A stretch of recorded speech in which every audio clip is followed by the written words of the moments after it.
Emisor Podcasting.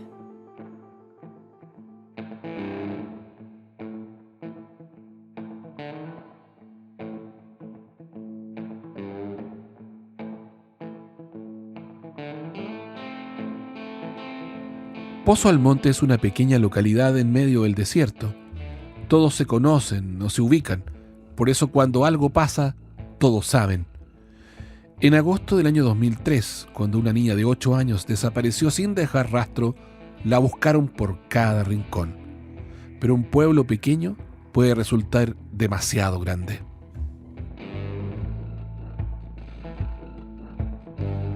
Esta es la reconstrucción de ese caso, basado en hechos reales. Un caso que marcó la historia policial chilena. Emisor Studios presenta Crimen, segunda temporada, Paradero Desconocido. Segundo episodio, Pozo Almonte, Crimen en el Desierto. La escolar que fue secuestrada, violada y asesinada en esta localidad. En el poblado, todos enarbolaron banderas blancas simbolizando la inocencia de la menor y asimismo exigiendo paz y justicia. Justicia, señor. En este pueblo tiene que haber justicia. Esto no puede seguir sucediendo, señor. Justicia. Es todo lo que yo pido porque yo la encontré, yo viví, no sé, yo estoy mal, va a verla ahora en un cajón. Que lo piden luego, que la justicia sabe quiénes son, saben. Y tal como lo señala este testimonio, la policía ya parece tener la identidad del violador y homicida. Y fue así como observaron desde cerca el funeral en que presuntamente participaba el responsable. Del dolor inconsolable de sus padres y familiares y de la pena de la mayoría de los habitantes del norte, fue sepultada Ivania, la niña mártir del desierto. El pesado tráfico de camiones y buses hace vibrar los vidrios de las casas. En medio del pueblo pasa la Panamericana, la Ruta 5 Norte. Desde lejos se ven las luces de las picadas de camioneros, las vulcanizaciones y los talleres mecánicos.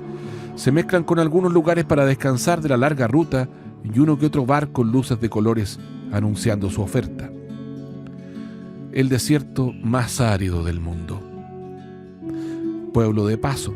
Desde ahí a 1 hora por la carretera 16, el camino que lo separa de la costa de Iquique. Por mucho tiempo fue conocida como la Ruta de la Muerte. Accidentes producto del exceso de velocidad y las peligrosas curvas que hacían perder el control. Pozo Almonte no tiene más de 15.000 habitantes, que se mueven en distintos caminos para mover gente al trabajo, entre los pueblos La Tirana, Pica, Huara, las oficinas salitreras abandonadas como Humberstone.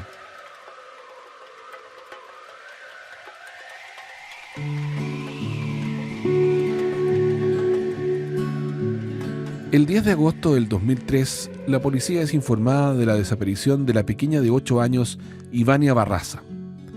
La madre vive en Pozo Almonte con su pareja y su hija menor. La hija mayor, Ivania, vive en Pica. Estaba ese fin de semana en este lugar debido a la celebración del Día del Niño. Ese domingo de agosto se le pierde el rastro cerca de las 2 de la tarde, cuando es enviada a hacer unas compras a un almacén cercano y luego nada, ni un rastro. Entre las disputas por la tutela legal de la menor, su hogar y parte importante de su vida estaba en Pica. De las mejores alumnas de su colegio, buena y querida compañera, la niña vivía al cuidado de su abuela. Viajaba sola en micro a Pozo Almonte, a poco menos de 1 hora de recorrido. Cada fin de semana y festivo la dejaban en la puerta de la micro y la recibían del otro lado. Ese domingo, como tantos, lo pasaba con su madre y hermana y el padre de esta, la nueva pareja de su madre. Por mucho tiempo convivieron con la suegra y el cuñado de su madre en una pequeña casa hasta que lograron independizarse. El 10 de agosto se vivía además una fiesta religiosa, la de San Lorenzo, y la gente viajaba entre los pueblos del interior hacia el pueblo de Tarapacá para venerarlo. Ivania había desaparecido. Se formaron cuadrillas para buscarla en medio del desierto, en cada rincón del pueblo. Linternas en la noche, esfuerzos para ubicarla, la angustia era palpable por el destino de esta pequeña niña. En Pozo Almonte, en Pica, hasta en Iquique, se avisó de la búsqueda. Los medios se enteraron de esta desaparición. El caso comenzó a apoderarse de las portadas. Los titulares de letras rojas cubrían el hecho con teorías de su desaparición. Una semana de dolor y angustia. Grupos de vecinos liderados por los familiares. Lunes, martes, miércoles, noche y día. La prensa instalada en la zona con despachos diarios a los noticieros centrales. Un país conmovido por el destino de esta menor de 8 años. La participación mía en este caso en especial es solamente tomar conocimiento y dar alguna directriz de la investigación, porque uno, como jefe regional, aunque lo quiera, no puede meterse en el grupo de investigación. Una, porque le quita autoridad al grupo. Dos, porque molesta más que ayuda. Y tercero, todas las decisiones, el grupo, aunque piense que es negro, si el regional dice que es plomo, a lo mejor él tiene razón, y me despreocupo, o le paso la responsabilidad al jefe regional.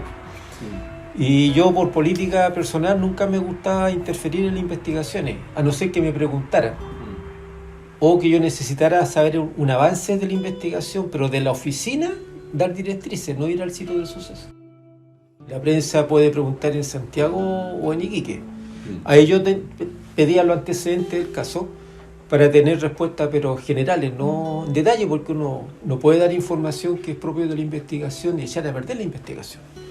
Como usted sabe, nosotros en el sitio del suceso recogemos antecedentes que solamente lo sabe la policía y el autor del delito. Ahora, si nosotros como policía damos a entender que el autor del delito le dejó, por decir algo, un pañuelo en la boca, ya todos van a saber que pasó ese detalle. Entonces hay gente que aparece diciendo: yo fui el autor del homicidio porque yo le puse un pañuelo en la boca, y no es el autor. El detective Fernando Ilavaca da cuenta del procedimiento en este tipo de casos. La policía seguía investigando. Se determinó, de acuerdo a los plazos, el empadronar a todos los vecinos, casa por casa. Se buscó a toda persona con antecedentes de connotación sexual. Más de 20 sospechosos con causas de abuso sexual, violación, fueron llevados a dependencias policiales. Se buscó el rastro en Pica, en los pueblos interiores, en la costa, en Iquique y Alto Hospicio. El jueves 14 de agosto del 2003 se encontró un bulto en las cercanías del cementerio. Un saco plástico con restos humanos. En uno de los cientos de piques mineros y obras de despeje de material entre unas rocas que lo escondían del sol de esa mañana. ¿Cuántas veces pasaron por ahí y nadie lo vio? Era la pregunta que se repetían los vecinos de Pozo Almonte. La conmoción por conocer la identidad de la víctima se tomó los despachos en directo de los noticieros nocturnos. Al día siguiente, feriado religioso, la Asunción de la Virgen, 15 de agosto, y las calles del pueblo volvían a estar silenciosas. El resultado de la autopsia comprobaba la identidad de la víctima. Era el cuerpo de Ivania. Una identificación dolorosa que apagó toda esperanza.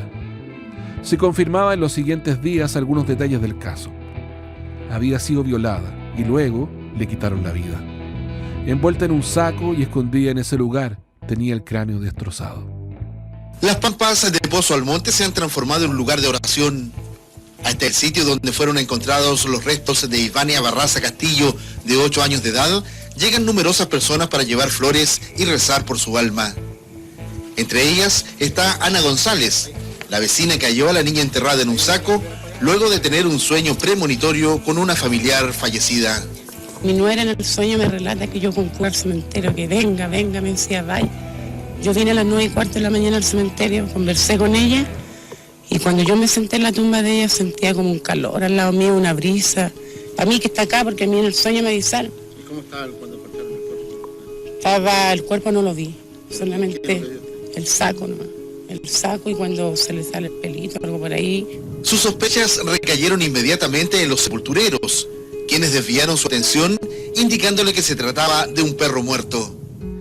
El 23 de agosto del 2003, finalmente, después de múltiples pericias, se entrega el cuerpo de la niña a su familia y se realiza un masivo funeral. Se exige justicia. Los reporteros sacan testimonios de gente indignada, con sed de justicia. El dolor se vive en la familia, en la comunidad de Pozo Almonte, en Pica y en el país entero. Aquí estamos todos consternados porque imagínense suceder esto en este pueblo tan chico, donde los conocimos todos. Existe un terror generalizado. Los pobladores ven con desconfianza a todo desconocido que circula por la localidad ante el peligro de que se trate del psicópata de Pozo Almonte. La escolar que fue secuestrada, violada y asesinada en esta localidad. En el poblado, todos enarbolaron banderas blancas simbolizando la inocencia de la menor y asimismo exigiendo paz y justicia.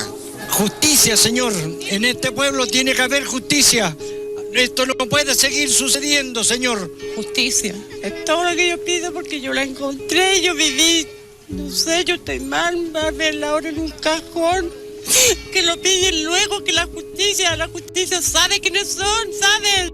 Y tal como lo señala este testimonio, la policía ya parece tener la identidad del violador y homicida.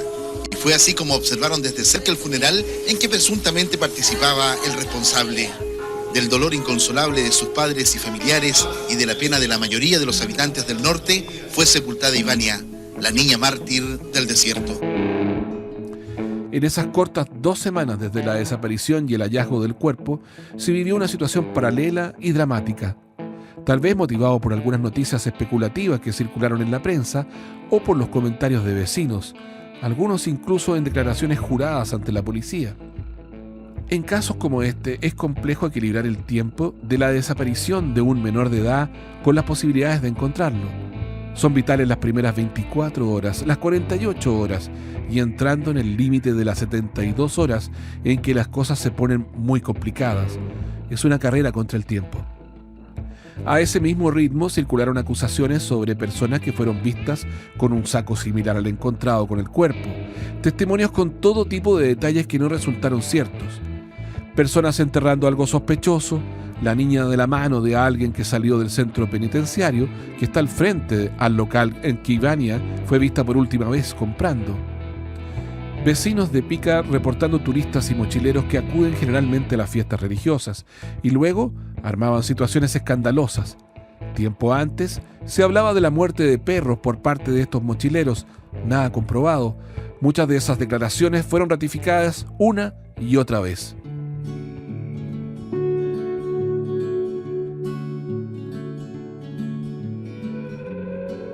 Se pidió cooperación de Santiago para que un médico legista de Santiago, que era el doctor Belletti, nos ayudara con su opinión respecto a la autopsia.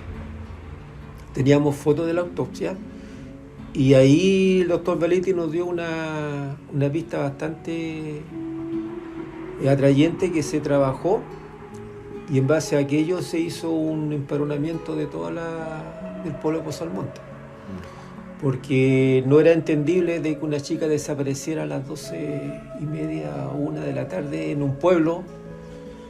Claro, en el norte es común que la gente no esté en las calles, como acá en Santiago. Generalmente a esa hora están todos en sus casas. Pero no podía desaparecer sin que nadie se hubiese dado cuenta. Entonces eso fue una alarma de que si hubiese sido alguien desconocido, la chica habría gritado o alguien se habría dado cuenta. Nosotros cuando analizamos los empadronamientos, que fue el día lunes,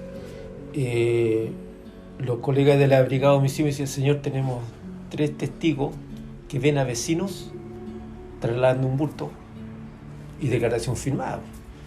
Ven a vecinos que está haciendo un hoyo y tenía un saco grande como de papa con algo adentro. Y ven a vecinos que están ocultando algo parecido a un cuerpo. 3 vecinos diferentes con declaración firmada. O sea, no que mire yo, pero no me hago responsable. No, que esta gente decía que habían visto al vecino haciendo tal cosa. Que si uno lo tomaba era para allanar la casa y hacer hoyo en todo el patio buscando el cuerpo que el vecino dijo que había visto que lo enterraron. Entonces había que actuar con mucha mesura para no dar paso en falso, porque si usted allana una casa, la gente se da cuenta y ya los indican como culpables, que el caso está resuelto y vaya usted a parar esa noticia, no se puede. El detective Ilavaca era jefe regional de la Policía de Investigaciones y da detalles del proceso policial en este caso. Un vidente vaticinó que estaba con vida en otro lugar que se la habían llevado. Incluso un tiempo antes, durante el proceso del caso del psicópata de Alto Hospicio en Iquique, había quedado la sensación en la opinión pública de que no actuaba solo. Así que en este crimen también se especuló en varios testimonios de prensa que era de otro psicópata asociado al de Alto Hospicio de tiempo atrás. Nadie podía salir a la calle tranquilo.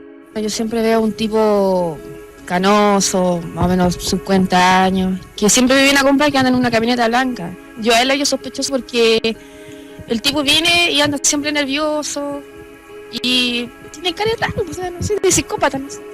Nuevos peritajes médico-legales han permitido establecer que la escolar fue asesinada con golpes de piedras y asimismo fue sometida a abusos sexuales con brutal ensañamiento. Sus restos serán entregados a la familia en 6 días, una vez que se establezca científicamente su identidad. Incluso vecinos de Alto Hospicio, distante a pocos kilómetros de Pozo Almonte, y donde cometió sus crímenes el psicópata Julio Pérez Silva, denuncian que un sujeto ronda los colegios invitando a las niñas a subirse a su auto. La calma debería llegar en los próximos días cuando la policía tenga los resultados de ADN tomados a los sospechosos de la muerte de Ivania. El imborrable caso del psicópata de Alto Hospicio, un tiempo antes, era un factor en la relación con la ciudadanía de la región. Lo cuenta el detective Fernando Ilavaca, jefe regional de la PDI por esos años.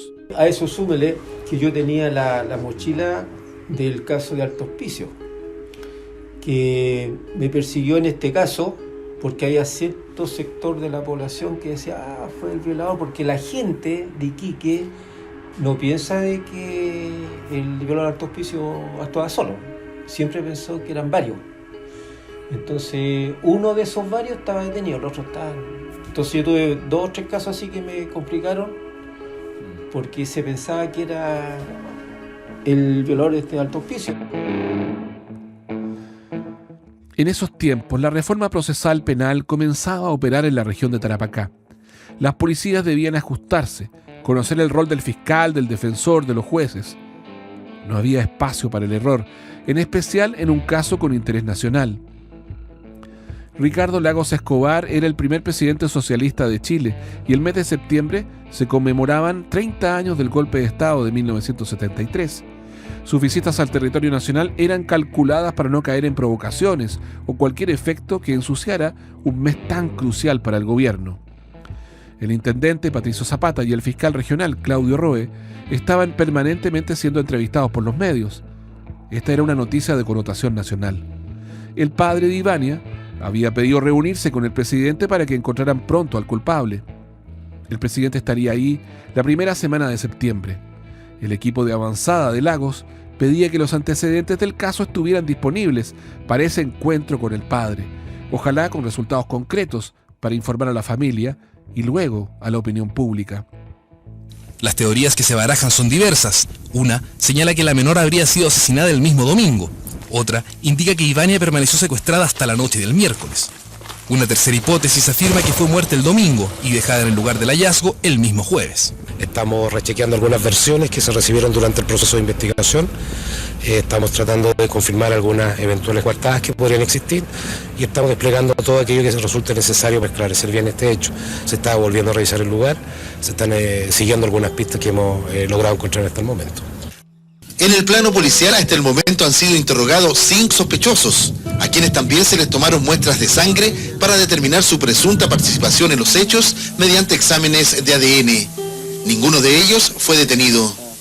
Estas son las reflexiones del detective Ilavaca en la investigación. El presidente Ricardo Lagos iba a ir a la región y el padre le pidió una entrevista, el padre de la víctima. Entonces el presidente se lo iba a hacer público delante de la gente. Entonces el presidente tenía que recibir al padre de la hija que había desaparecido, que coincidía con su visita a la región. Y ahí el presidente, a través de su avanzada presidencial, pregunta cómo está el caso, que le respondo yo. Entonces ahí yo tengo que dar una respuesta de que me estoy jugando mi futuro y el prestigio de la institución, porque el presidente nos lo está preguntando, o sea, con el mayor respeto, cualquier otra autoridad administrativa, pero es uno el presidente que tiene una respuesta concreta. Y afortunadamente se le contestó de que esa semana el caso salía y salió el día miércoles jueves. Según los estudios nacionales, en casos de abuso sexual y violación, había cierta discrepancia. Para algunos la experiencia demostraba que el agresor con mayor frecuencia es el padre biológico. En cambio, otros estudios revelaban otros datos, mostrando evidencias de que parientes cercanos como tíos y primos son los reconocidos como agresores. Durante años, el mito del violador extraño se oponía a la constatación de cientos de casos.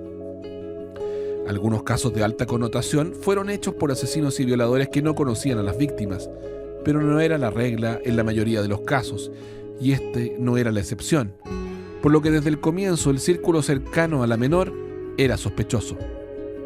El trabajo silencioso de la policía en busca de evidencias, hechos comprobables científicamente para poner a un sospechoso en el sitio del suceso, se hace de alguna manera más lento en contextos complejos.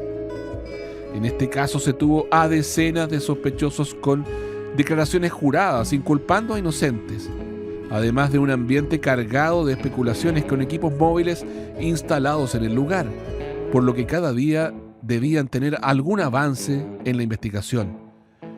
Los exámenes de ADN demoraban 15 días aproximadamente en entregar resultados. Los plazos se cumplían.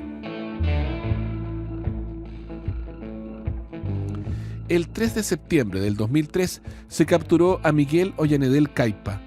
Conocía a Ivania, pues era el hermano de la pareja de su madre, el cuñado, que se había desempeñado como guardia municipal y recolector de basura en Pozo Almonte. No tenía antecedentes previos, solo un despido de la municipalidad por un cobro elevado del uso de llamadas eróticas. Le apodaban el 700. Las pruebas eran sólidas. No había dudas de que el sujeto había interceptado a la menor y, como la conocía, le pidió que fueran a buscar algo a su casa. Antes de ir a comer con la familia, Ivania conocía esa casa. Su madre y hermana habían vivido ahí. No se escuchó un grito a esa hora, de la siesta, del almuerzo. Nada sospechoso. Ese dato sería clave para la policía. El que se llevó a la niña la conocía de alguna forma. Había que saber cómo era la historia desde que salió del local con la compra del almuerzo. El domingo 10 de agosto, según el relato que configuró la policía, ultrajó a la menor, fue asesinada en algún momento posterior y luego trasladó su cuerpo en posición fetal dentro de un saco que escondió en un pique cercano a su casa. El saco de tela plástica se desgarró por el viento del desierto y algunos trozos quedaron a la vista. Por eso fue encontrado días después. El viento del desierto hizo su trabajo. El 6 de septiembre, Ollanedel fue formalizado por violación y asesinato. Una multitud quería hacer justicia por mano propia. Momentos tensos se vivieron en las dependencias de Gendarmería. Es trasladado esa noche a la cárcel de Alto Hospicio. Días después, la prensa titularía que estaba en la misma celda del psicópata de Alto Hospicio, reviviendo la tesis del socio criminal.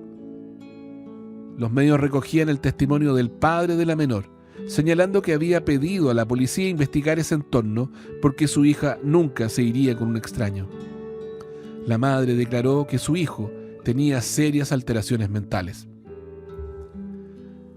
Ollanedel había negado innumerables veces su participación. Estuvo en la búsqueda y cargó el ataúd blanco. Las imágenes de su desconsolado llanto fueron exhibidas una y otra vez. La prensa decía que los exámenes de ADN no eran concluyentes. Hay antecedentes en el sitio del suceso que lo recoge la policía. Entonces el autor da detalles de cómo comete el homicidio que coinciden con lo que la policía recogió del sitio del suceso. Entonces cualquier detalle que no coincida ya no es el autor. Entonces cuando usted tiene que tomar la decisión si lo culpa o no en base a las evidencias encontradas. A veces estas evidencias no son físicas porque no quedaron. Uno se acostumbra por la serie de televisión de que se encontró una huella, se encontró un proyectil, pero por lo general no se encuentran esas cosas en un sitio del suceso. Entonces uno tiene que jugarse con otros métodos de identificación o sistema de identificación que fundamenten su acusación.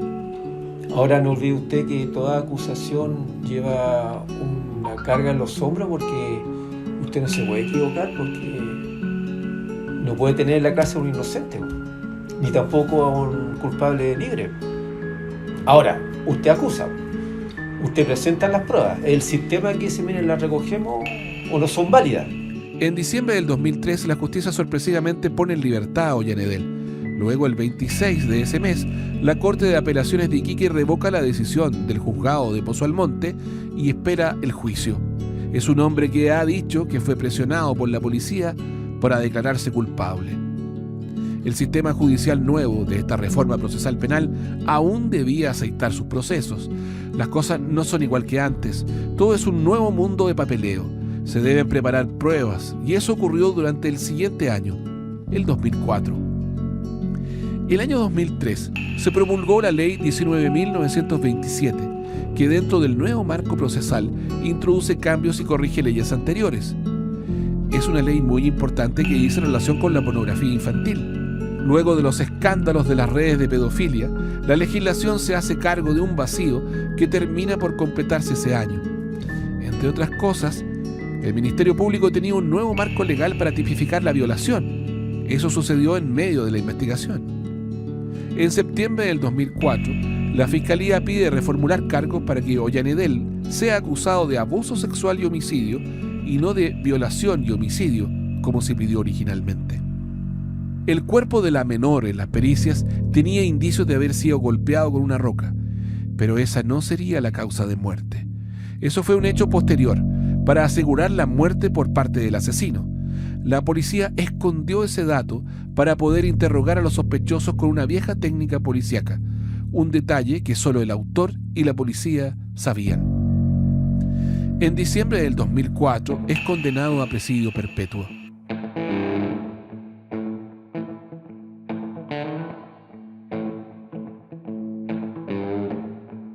Carlos Pinto es uno de los periodistas especializados en casos criminales que tiene múltiples programas de televisión, exitosos y masivos. Además es escritor. Su gran experiencia entrevistando a una multitud de gente tras las rejas, investigando para recrear casos de la historia policial chilena, no tiene punto de comparación. Conoce los códigos, los juegos de palabras de los sentenciados dentro de la cárcel. Sabe que se cuidan de decir o no decir, de que algo que pueda perjudicar su estadía en el presidio o en sus causas no debe ser dicho. El camino que ofrece el programa, más allá de que si yo logro que él reconozca lo que la justicia ya había reconocido, era un gran premio. De verdad no lo era. Porque lo importante, y esto lo sabe la gente, la Cámara es muy reportera y acuciosamente reportera, en un primer plano donde todos sus gestos, quienes saben leer esas interpretaciones, o saben interpretar las gestualidades rápidamente, los psicólogos y analistas concluyen en que el tipo está mintiendo. Y yo no tengo por qué subrayar o comprobar que estaba mintiendo para que él me lo diga. Entonces, en definitiva, cuando yo le pregunto primero si él cometió el delito o no lo cometió, vale decir es culpable o inocente, él tiene todo el derecho a decir que es inocente. Muchos lo hicieron, sabiendo que no hay por dónde, porque la película que acabamos de mostrar queda en evidencia que no lo es. Pero también eso es digno de análisis, porque si tú estás viendo que alguien dio muerte a toda una familia, que diga inocente hoy día porque el cuchillo no sé dónde se cayó en tu mano y tú quisiste salir de la pieza oscura y mataste a 10 personas, no cabe en la cabeza de nadie, pero da lo mismo, la gente lo entiende. Si el tipo que dice inocente lo califica, peor todavía. Y es lo que pasa con uno, porque ya lo tiene, le sacó la fotografía ya. Entonces, me da lo mismo a mí que digan que son culpables o inocentes. Lo importante es que las otras preguntas y gestualidades que se hagan, como mucha gente lo veía bajo esa perspectiva, determina que hay una flagrante mentira, que el tipo, lejos de estar rehabilitado, no se va a rehabilitar nunca. Y muchas veces esas cosas apuntaron en su contra, porque a la hora de levantar la mano para pedir beneficio, ya quienes habían visto el caso en Gendarmería sabían que estaban frente a una persona que ni siquiera tiene la altura para reconocer lo que hizo. Y mientras eso no acontezca, no hay posibilidad de rehabilitación y por lo tanto no hay tampoco la prerrogativa de obtener beneficios carcelarios. Ellos de alguna manera se victimizan porque ven ahí la obtención de un beneficio y de ahí que cuando tú le preguntas qué responsabilidad tuvo en el hecho que lo tiene privado de libertad, la respuesta es soy inocente, ¿no? Y a partir de allí todo es confuso.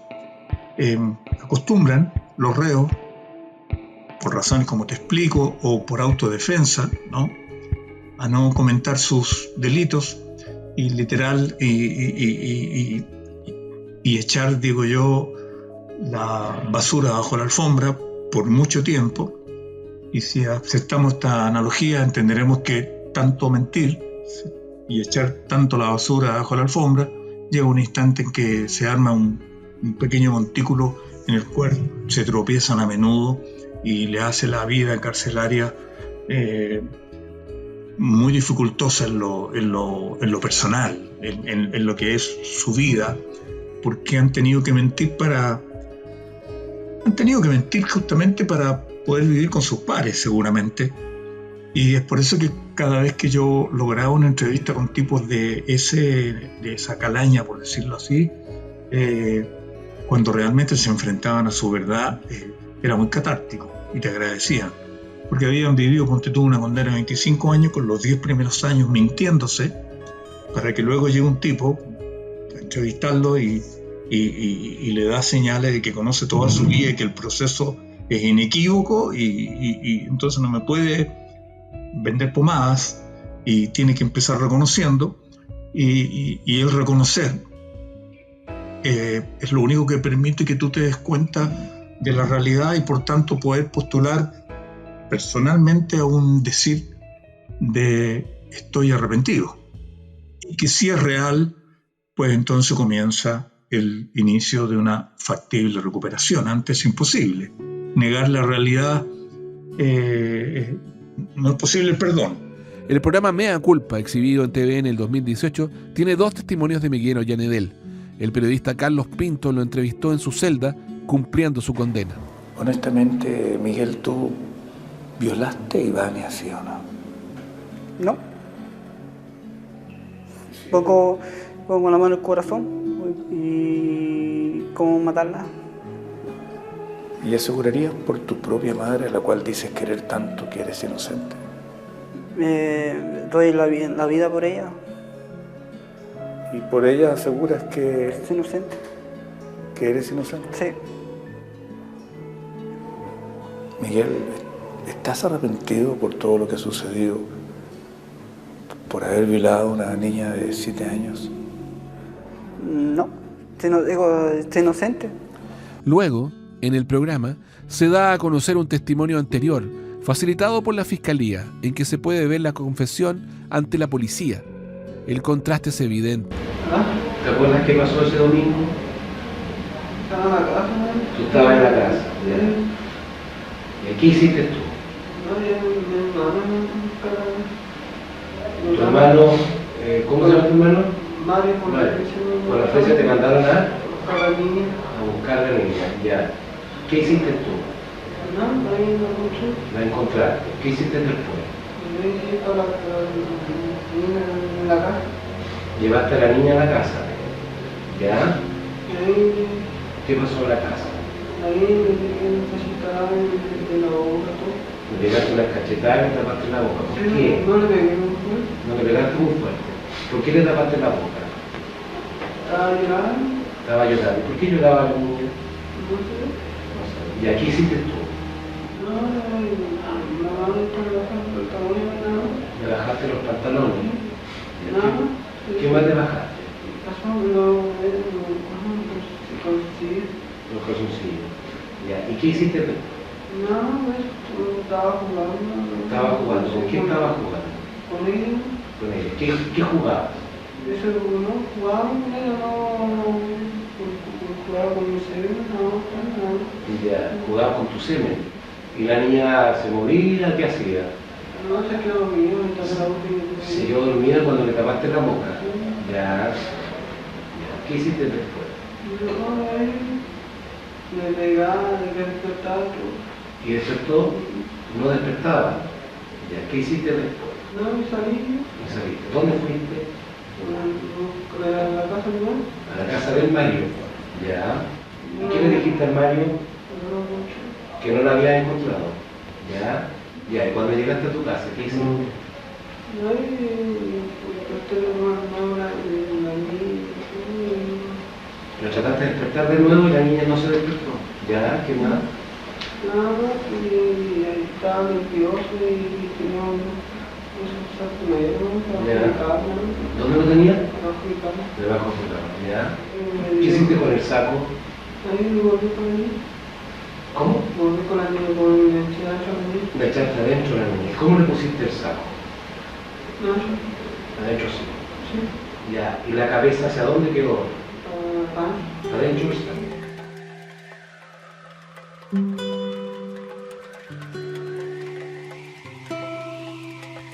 Una animita al borde del cementerio de Pozo Almonte todavía recuerda a la pequeña Ivania.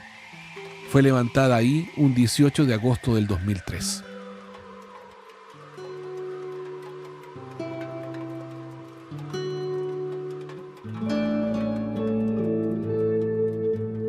Crimen es una producción de Emisor Studios y Relato.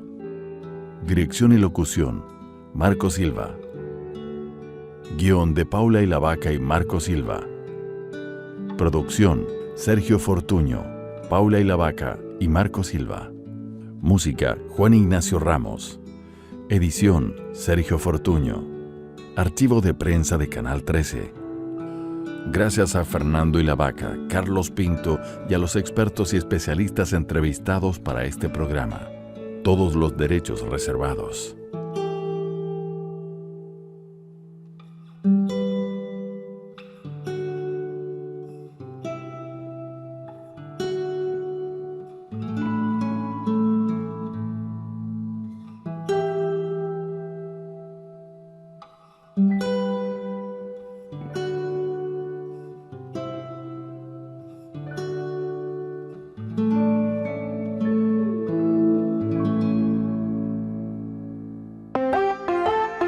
Emisor Podcasting.